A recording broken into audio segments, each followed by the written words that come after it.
Buenas tardes, hermanos. Damos gracias a Dios por el privilegio de compartir su palabra en este día y por este medio. Continuaremos estudiando su palabra en el libro de Éxodo, capítulo 10, en donde se nos escribe y narra dos más de las plagas enviadas al pueblo de Egipto. Recordemos y tengamos presentes cuáles eran los propósitos al enviar estas plagas, los cuales los encontramos en los versículos 1 y 2 de este capítulo 10. El propósito número 1 es mostrar el poder de Dios a la nación de Egipto. ¿Y esto cómo lo iban a percibir o ver los egipcios? Pues lo verían en sus ídolos. Se darían cuenta que eran falsos y que el Dios de los hebreos es el único, vivo y verdadero. Además sabrían que el poder de Dios no tiene comparación. El propósito número 2, que el nombre de Dios sea proclamado en todo el mundo. Que los hebreos supieran que su Dios es el único verdadero y vieran su gran poder desplegado en favor de ellos. La responsabilidad y compromiso de los hebreos era el tener que enseñarle esto a sus hijos y a los hijos de sus hijos, ya que ellos lo habían visto de manera directa. Esto nos muestra, hermanos, lo importante que es tener un conocimiento del único Dios vivo y verdadero, el cual se debe transmitir y dar a conocer a nuestros descendientes con referencias a la manera en que nos ha demostrado su poder incomparable a lo largo de nuestras vidas. Al anunciar la octava plaga, Moisés y Aarón acudieron nuevamente al faraón a demandarle con firmeza la libertad de los hebreos. Hemos visto a lo largo de estos estudios y de su palabra que cuando parecía que ya los iba a dejar a salir de Egipto, repentinamente cambiaba de opinión y seguía impidiendo que se fueran. Dios le envió a decir al faraón que conocía muy bien que su negativa era por orgullo. Veamos en el versículo número 3 lo que nos dice. Entonces vinieron Moisés y Aarón a faraón y le dijeron: Jehová, el Dios de los hebreos, ha dicho así: ¿hasta cuándo no querrás humillarte delante de mí? Deja ir a mi pueblo para que me sirva. Aquí aprendemos que no hay nada oculto para Dios. Él conoce lo más profundo de nuestro ser y no podemos esconderle alguna cosa.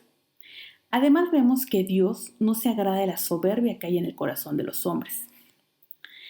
En esta nueva exigencia, Dios subraya al faraón lo siguiente: que no se trata de la libertad de cualquier nación, sino de su pueblo. Así que debería darse cuenta de que la esclavitud de los hebreos terminaría forzosamente, aunque el faraón se resistiera. Aquí Dios nos muestra que nada ni nadie puede oponerse a lo que Él tiene determinado hacer. En este caso, Él estaba actuando a favor de su pueblo, con mano fuerte y brazo extendido.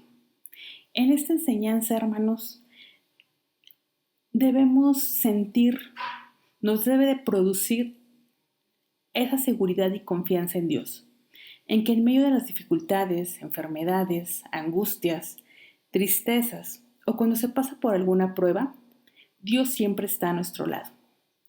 Pero también nos compromete a vivir de manera piadosa, porque las advertencias que Él hace para mantenernos en santidad no son en vano, ya que somos su pueblo escogido. La otra exigencia que Dios subraya a Faraón es que la liberación de los hebreos no era para mejorar su calidad de vida, para cambiarlos de residencia o para establecerlos como nación, sino para que los sirvieran a Él. Esto significa que se irían de Egipto para vivir una vida nueva al lado y al servicio del único Dios verdadero. Esto de alguna manera nos simboliza la esclavitud y opresión que ejerce el pecado sobre los hombres.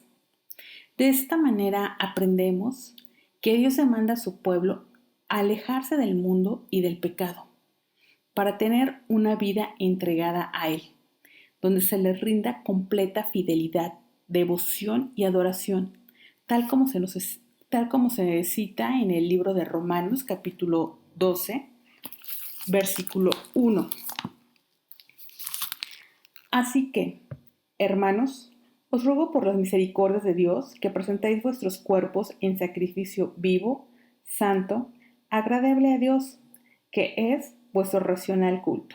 Como parte de esta nueva demanda, Moisés y Aarón le advierten al faraón que en caso de que siga negando, vendrá otra plaga sobre su país. Esta sería la octava plaga y consistiría en la invasión de langostas, para que no quedara duda que el Dios de los hebreos era quien la enviaba. Se le dieron todos los detalles a dicho gobernante. Al día siguiente, llegaría una multitud de langostas cuya cantidad impediría la visión. Sería tan destructora que comería lo poco que la plaga del granizo había dejado, y se apoderaría del país inundando las casas. Además, se le advirtió que sería algo tan grave como nunca antes se había visto ni se vería después en el país. Así lo dice en Éxodo 10:14. Y subió la langosta sobre toda la tierra de Egipto, y asentóse en todos los términos de Egipto, en gran manera grave. Antes de ella no hubo langosta semejante, ni después de ella vendrá otra tal. Una vez que Moisés dio el mensaje y se retiró con el faraón, los siervos de faraón se acercaron a él. Pensemos en qué condiciones se encontraban a estas alturas los siervos: enojados, desesperados, angustiados, anímicamente y físicamente devastados. Ellos le dijeron a Faraón que dejara ir ya a los hijos de Israel, porque Moisés los estaba perjudicando y el país ya estaba prácticamente destruido y en ruinas. Estos hombres ahora apelaban al sentido común de su gobernante, aunque las maravillas de Dios eran lo suficientemente portentosas como para convencerlos a todos. Aparentemente, lograron persuadirlo para dar su permiso de salir a los hebreos, y por eso el faraón hizo venir a Moisés y a Aarón ante él. Faraón les concedió dicho permiso, pero cuando les preguntó quiénes serían los que harían el viaje, le indicaron que serían hombres, mujeres, ancianos, niños y jóvenes, llevando con ellos sus ganados. Faraón trató de negociar con Moisés las condiciones de la salida, obviamente a conveniencia de él y de su nación, para no quedarse sin esclavos y sin apoderarse de sus bienes, por lo que solamente autorizó la salida de los varones, como su última palabra. Enseguida corrió a Moisés y a Aarón de su presencia, no sin acusarlos de querer engañarlo y tomar ventaja de la situación, cuando realmente quien pensaba en su propio beneficio era Faraón. Con esto, hermanos, nos damos cuenta nuevamente y vemos la respuesta de Moisés, la cual fue tajante y no hubo lugar para la negociación. Aquí aprendemos que Moisés no iba a cambiar las exigencias de Dios por los tratos que proponía el faraón. Aunque podría haberse conformado con ellos, no lo hizo, ni dio lugar a tal negociación. Podemos analizar y comprobar que Dios quiere a su lado a las familias completas que forman parte de su pueblo, y que es obligación de los padres instruir a sus hijos en el conocimiento de Él y en sus caminos, tal y como se nos hace mención en el versículo 2. Además de que tienen el deber de hacerse acompañar de sus hijos en la adoración a nuestro Dios, de la que también forman parte sus bienes. En esta ocasión se trataba del ganado, que iban a presentar como ofrenda. Todo esto porque la entrega a Dios, hermanos, debe de ser completa. Dios mandó a Moisés extender su mano y su vara para hacer venir la langosta. Todo aquel día y por la noche sopló un viento, y a la mañana siguiente éste trajo la langosta. Solamente Dios podía haber actuado de forma tan precisa, usando el viento para que por medio de éste las langostas llegaran a Egipto, mismas que devoraron todo a su paso, acabando por dañar la vegetación al no dejar cosa verde en árboles ni en hierba del campo. En lugar de que el viento trajera aire fresco, acarreó más destrucción. Otro de sus dioses egipcios era Nut, la diosa del cielo, la cual nada pudo hacer contra el viento que acarreó las langostas.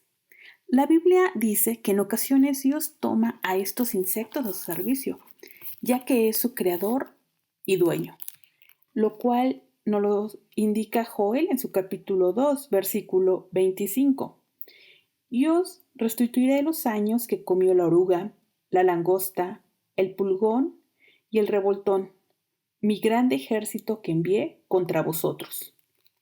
Nuevamente el faraón llamó a Moisés y a Aarón para reconocer que había pecado y rogar que se le perdonara y se orara por él. Pero su arrepentimiento no era sincero. Solamente buscaba librarse de la destrucción y molestias ocasionadas por la langosta. Es decir, buscaba su bienestar y su tranquilidad nuevamente, sin someterse sincera o completamente a Dios, como se nos indica en el versículo 17. Moisés oró a Dios, quien envió otro viento, que con toda su fuerza se llevó la langosta, arrojándola al mar Bermejo, de manera que no quedó ninguno de esos insectos en la tierra de Egipto. Faraón, al verse nuevamente libre de esta plaga de las langostas, continuó sin dejar en libertad a los hijos de Israel, por lo que sin previo aviso, Dios envió otra calamidad sobre Egipto. Esta consistió en tinieblas muy espesas, al grado de que no se podían tocar e impedían la visión. Esto nos los hace mención en los versículos 21 al 23. Llegaron a este país cuando Moisés extendió su mano hacia el cielo, como Dios se lo ordenó. Por 3 días ninguna persona salió de su casa ni vio a su prójimo.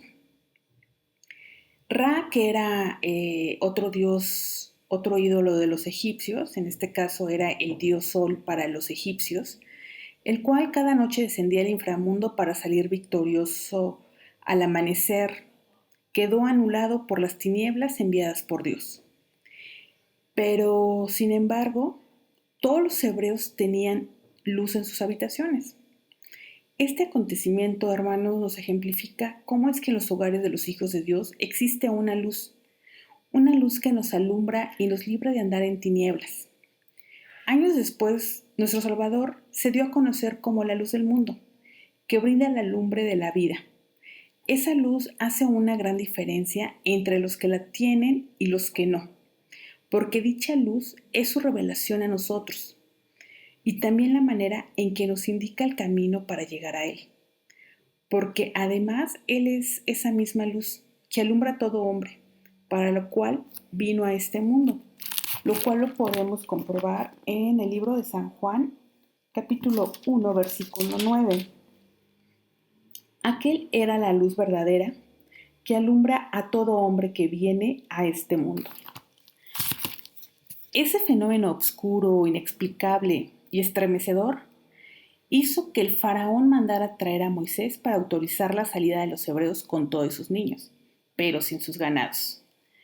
Nuevamente aquí vemos las intenciones de Faraón, nuevamente viendo solamente por sus beneficios la manera en que él pudiera ganar, ¿no? Obviamente quería garantizar las menos pérdidas posibles, pues el ganado de los hebreos era una riqueza que no se quería dar el lujo de desaprovechar.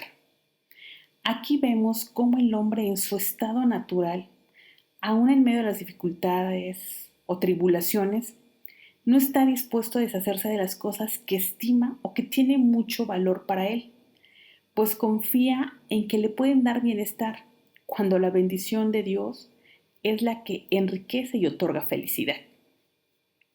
Con algo de ironía, Moisés le anunció al faraón que no solo se llevarían sus ganados sin faltar una uña, sino que los egipcios y el mismo faraón contribuirían con los ganados de su propiedad, los cuales serían sacrificados y presentados en holocausto a nuestro Dios, como lo podemos ver en los versículos 25 y 26. La soberbia y ambición del faraón se desbordaron al grado de que, además de negarse a autorizar la salida de los hebreos, echó a Moisés de su presencia y amenazó con matarlo la próxima vez que lo viera. Dios confirmó por medio de Moisés que no se volverían a ver, no sin anticipar la calamidad que estaba por venir. Ver la dureza del faraón a pesar de las manifestaciones del poder de Dios sobre la naturaleza, el cual en estas ocasiones trajo langostas y tinieblas sobre Egipto, lo cual nadie más puede hacer, nos ayuda a entender que es un privilegio muy grande el que Dios haya tenido misericordia de nosotros para no dejarnos bajo el dominio de nuestros razonamientos egoístas y soberbios, que endurece nuestros corazones, dándonos a conocer en cambio sus gloriosas riquezas, entre ellas la más preciada que es la salvación, sin que hayamos hecho algo para recibirla, pues nos la otorga de manera gratuita. Para los hebreos en ese tiempo, el único lugar seguro era la tierra de Gosén. Ahí Dios los preservó de calamidades. Para nosotros el único sitio donde estamos completamente a salvo es a su lado, y por ello seremos librados del juicio que está por venir sobre la humanidad incrédula, ya que Jesucristo es el único en quien hay salvación. Que el Señor nos bendiga y obtengamos enseñanza de ello.